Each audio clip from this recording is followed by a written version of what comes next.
उज्ज्वल महाराष्ट्र न्यूजच्या वृत्तवाहिनीमध्ये तुम्हा सर्वांचं स्वागत। पाहूयात आजच्या ठळक घडामोडी। शहरातील वृक्ष दुर्घटनांनंतर उपमहापौर कृष्णा पाटील यांनी ठाणे महापालिका प्रशासनाच्या कार्यपद्धतीवर तीव्र नाराजगी व्यक्त केली।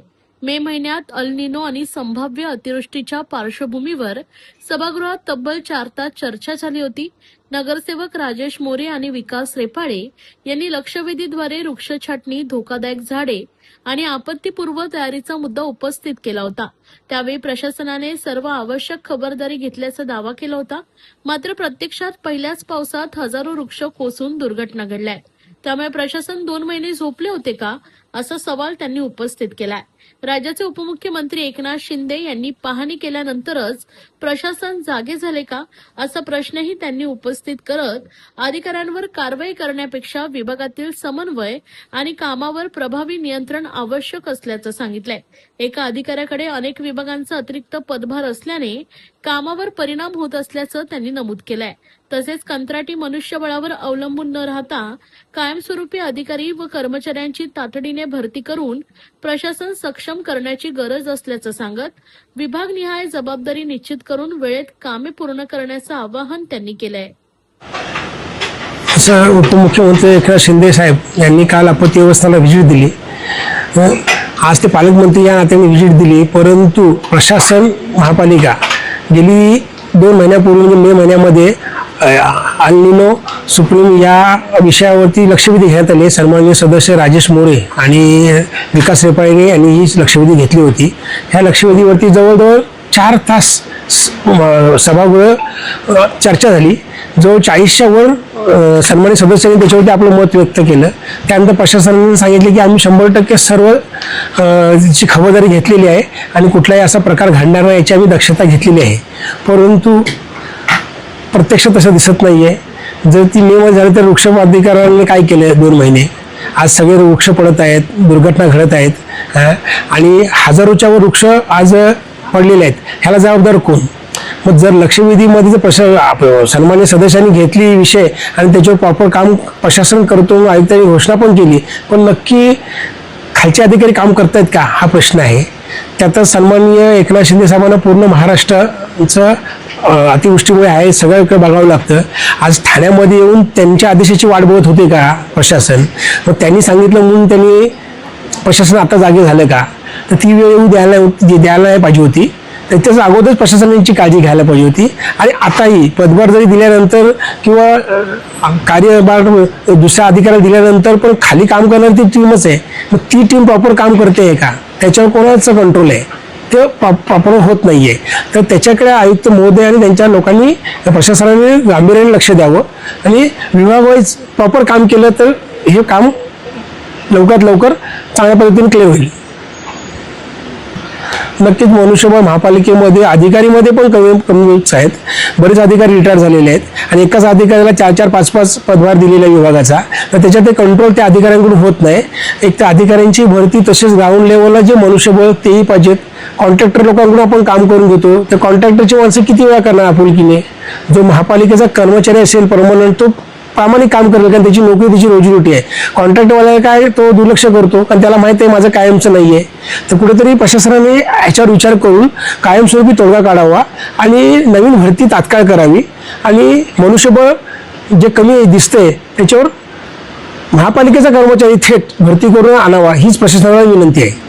एसेट बॅक्ड क्रेडिट लोन, व्यवसाय आणि आर्थिक गरजांसाठी मालमत्तेवर आधारित कर्ज।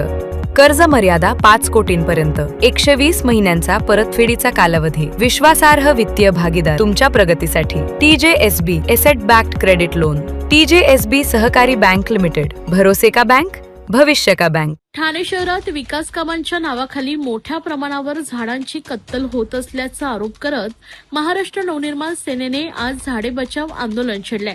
ठाणे महापालिका प्रशासनाला पर्यायी उपाय न शोधता थेट झाडे तोडण्याची घाई असल्याचा आरोप मनसेनं केलाय। ठाणे महापालिका हद्दीतील विविध विकास कामांमुळे झाडे तोडण्याचं प्रमाण वाढत असल्याच्या पार्श्वभूमीवर महाराष्ट्र नवनिर्माण सेनेने आज ठाण्यातील हरिनिवास सर्कल परिसरात झाडे बचाव आंदोलन करत यावेळी झाडांभोवतींचे सिमेंट काँक्रीटचं आवरण काढण्यात आलंय। महाराष्ट्र नवनिर्माण सेनेचे ठाणे शहर अध्यक्ष रवींद्र मोरे यांच्या नेतृत्वाखाली पदाधिकारी आणि कार्यकर्त्यांनी झाडांना संरक्षण करण्याची मागणी केली. यावेळी कार्यकर्त्यांनी झाडे कापण्याऐवजी ती नियोजनपूर्वक स्थलांतरित करण्याची मागणी करत प्रशासनाविरोधात घोषणाबाजी केली. विकास कामे आवश्यक असली तरी पर्यावरणाचा समतोल राखणंही तितकंच महत्वाचं असल्याचं मनसेचं म्हणणं आहे. यावेळी प्रसारमाध्यमांशी रवींद्र मोरे यांनी संवाद साधलाय. पाहुयात.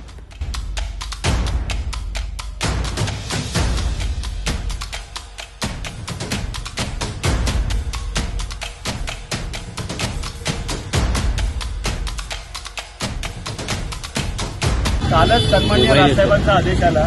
बरीचशी झाडं या सिमेंटच्या जंगलामध्ये म्हणजे झाडावरती पण सिमेंट रचलेलं आहे आणि हे करून झाडं मारली जात आहेत. आता तुम्ही बघितलं हे झाडाची अवस्था बघा, त्या झाडांची अवस्था बघा. ही बळजबरी झाडं मोठी झाडं आहेत ती मारली जातात. काल साहेबांचा आदेश आला की इथे जिथे तिथे असं दिसेल आम्हाला महाराष्ट्र सैनिकांना तिथे जाऊन ते सगळं कॉन्क्रीट काढायचं, त्याच्यावरती लाल माती टाकायची, त्या झाडाला चांगला श्वास मिळेल असं काय ते कृती करा.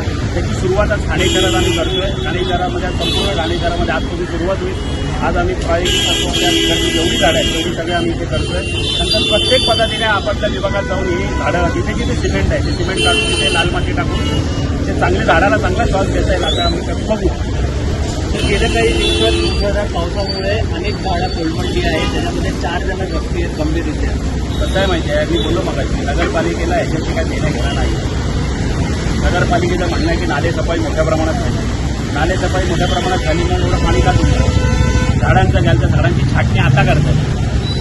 आता छाटणी आता दिवस आहेत का छाटणी, त्याच्याबद्दल तुम्ही का नाही केली? आणि ही झाडं लोकांनी दाखवली. झाडं ही मारली जातात झाडं, त्याच्याकडे नगरपालिकेचं लक्ष आहे का? ही झाडं आपोआप नाही मेलेली आहे. तुमच्या मागे कोण आहे का? एवढा चांगल्या स्पॉटवर हे झाड त्यांना त्रासदायक आहे. झाड निघालं पाहिजे त्याच्याकडे सगळी मदत माझी आहे. इकडे पण नगरपालिकेने लक्ष दिलं पाहिजे. नगरपालिका काय करतात त्याच्याशी आमचं काही देणं घेणं नाही. आम्हाला जेवढं जमेल तेवढ्या ठिकाणी आम्ही आमचे कार्यकर्ते ती झाडं जगवण्याचा प्रयत्न करू.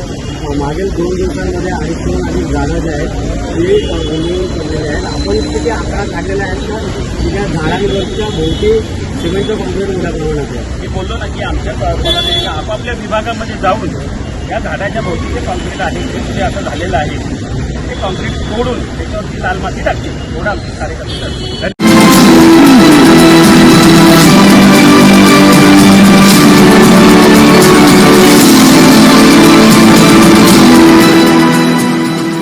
मुंबई गोवा राष्ट्रीय महामार्गावरील अपूर्ण कामे सुरू असतानाही पेणजवळ सुरू करण्यात आलेल्या टोल वसुलीचा प्रश्न आज विधान परिषदेत कोकण पदवीधर मतदारसंघाचे आमदार अॅडव्होकेट निरंजन डावखरे यांनी पॉइंट ऑफ इन्फॉर्मेशनच्या माध्यमातून प्रभावीपणे उपस्थित केलाय.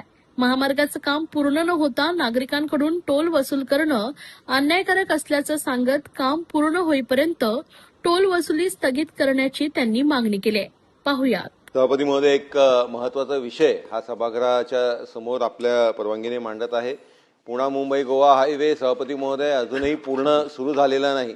सभापती महोदय, आपणही शनिवार रविवारी तालिका सभापती महोदय आपणही त्याच्यावरती प्रवास करताय आणि आपल्याला अशा परिस्थितीमध्ये माननीय तटकरे साहेबही त्या तिकडे जात असताना त्यांनाही या गोष्टीचा अनुभव आला. बरेचसे लोक त्यांनाही भेटलेत की पेणच्या इकडे आता टोलचं त्यांनी सुरुवात केलेली आहे, टोल वसुली सुरू केली. अशा परिस्थितीमध्ये त्या तिकडे लोकांमध्ये प्रचंड संताप हा तयार झालेला आहे. सभापती महोदय, माझी आपल्या माध्यमाने शासनाला विनंती आहे की ती टोल वसुली जिथपर्यंत काम पूर्ण होत नाही तिथपर्यंत ताबडतोब थांबवावी. मंत्री महोदय जरा मंत्री महोदय उदयजी पुत्र कोकणातले आहे. सभापती महोदय, माननीय सामंत साहेबांना विनंती आहे की आणि स्थानिकांना सभापती महोदय याच्यामधनं सूट भेटली पाहिजे. आपण कोल्हापूर असेल बाकीच्या ठिकाणी पण या संदर्भातला निर्णय घेतलेला आहे. निवेदन या संदर्भामध्ये मी स्वतः नागपूरला जाऊन गडकरी साहेबांची 4 दिवसापूर्वी भेट घेतली. सन्मान्य सदस्यांनी जे जे मुद्दे सांगितले ते मी गडकरी साहेबांच्या कानावर घातलेले आहेत. याच्यामध्ये 20 किलोमीटरपर्यंतचा जो आपल्या एक मागणी होती, मग पेण असू दे, आमचं रत्नागिरीचा असू दे किंवा सिंधुदुर्गचा असू दे, तिथं देखील रिलीफ देण्याच्या सूचना माननीय गडकरी साहेबांनी दिलेल्या आहेत. आणि सगळ्यात महत्त्वाचं 3000चं जे पॅकेज आहे हे पॅकेज मी त्यांना सांगितलं की कशा पद्धतीनं आहे ते आम्हाला प्रेझेंट जर अधिकाऱ्यांनी केलं तर ते चांगलं होईल. पण त्याच्यामध्ये ते सगळं पॅकेज बघितल्यानंतर आपल्याला लक्षात येईल की बाकीच्या ठिकाणी जो 100 रुपये, 150 रुपये आणि 200 रुपये टोल आहे तो स्थानिकांना फक्त 200 ट्रिप नंतर ये जा केली तर तो 15 रुपये फक्त पडणार आहे. अशा पद्धतीचं पॅकेज गडकरी साहेबांनी या ठिकाणी केलेलं आहे. आणि अजून एक अधिकची माहिती म्हणून सांगतो, आपल्या सगळ्या सभागृहातल्या सर्वपक्षीय आमदार महोदयांना माहिती पाहिजे, गडकरी साहेबांनी अजून एक अतिशय महत्त्वाची हायवेवर योजना आणली, ती म्हणजे PM राहत योजना. त्याच्यामध्ये पूर्वी ॲक्सिडेंट झाल्यानंतर एखाद्या व्यक्तीनं जर ॲक्सिडेंट झालेल्या माणसाला सिव्हिल हॉस्पिटलमध्ये नेलं तर तो पोलिसांना घाबरून तिथनं पळून जायचा. गडकरी साहेबांनी अशा पद्धतीची एक योजना आता लॉन्च केली की अशा व्यक्तीनं जर ॲक्सिडेंट झालेल्या माणसाला सिव्हिल हॉस्पिटलमध्ये किंवा तत्सम हॉस्पिटलमध्ये नेलं तर त्याला 25,000 रुपये इन्सेंटिव्ह द्यायचा निर्णय त्यांच्या विभागामार्फत घेतलेला आहे.